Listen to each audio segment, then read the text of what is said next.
Welcome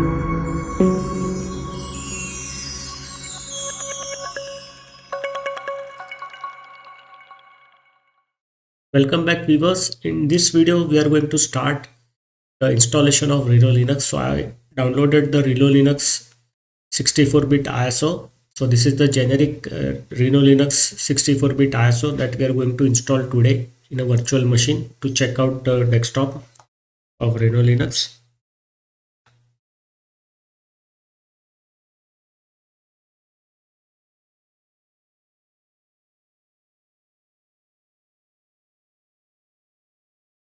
So we will be going to boot into the live XFC desktop. So XFC is the flagship of Rhino Linux.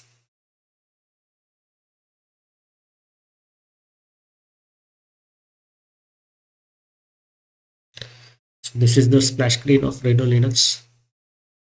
Looks nice, very much different from others.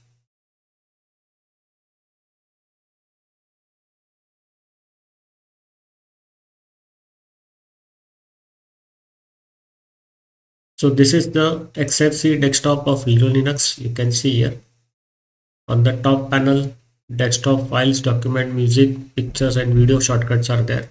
These are all the control icons. For example, network manager is there. What is this?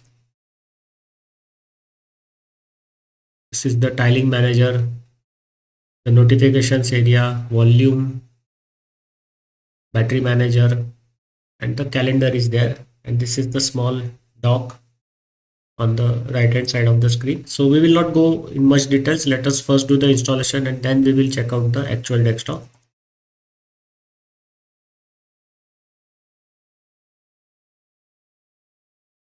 So the Calamars installer is being used by the Rhino Linux team for installation. So the locale has properly been identified and set. Only now to set my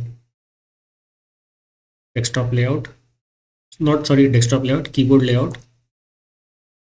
So there are options. Let us go with the manual partitioning because we want to check what different file systems are available in Rhino Linux. So we'll create a new partition table. So MBR and GPT is there. Let us go with the GPT. Create around create around 1000 MB of. We can go with FAT32. Mount point will be set at /boot and the boot flag will be done. Now we will create a 8 MB unformatted partition. So this will be the BIOS grub. Next we will create a swap partition. We can use around let us use 4000, which is equal to the RAM that we allocated. So these are all the file systems available: extended 2, 3, 4. Then NTFS is there, Razor is there, XFS is there, JFS is there, ButterFX, Lux encrypted partition is there, LVM2, PV, Lux2, FAT12, Minix, FAT1632. So these are all the partitions available. So here 4000, we cannot go with XFS, we will have to go with the Linux swap and choose the swap flag. Yes, and for the rest of the space, that is 30 GB, we will create the XFS file partition. Select the root mount point and we will select the root flag. That's done. So we are done with the GPT style partition, and now you have to go ahead. So this is the standard warning to create a 8 MB unformatted partition that we have done. That is called BIOS grub. So we will create the user. Here you can see the name of computer is not very long. In many of the Ubuntu based distributions, the name of computer is very long. We have to delete that and create a short name, but here by default the short name has been created. That's very good. Now let us check out the summary. I think the summary is okay. We can go ahead.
So the installation is complete. I will stop the video here. In the next video, we will check out the desktop of Reno Linux, that is the XFC desktop, which is flagship for Reno Linux. See you in the next video. Bye bye.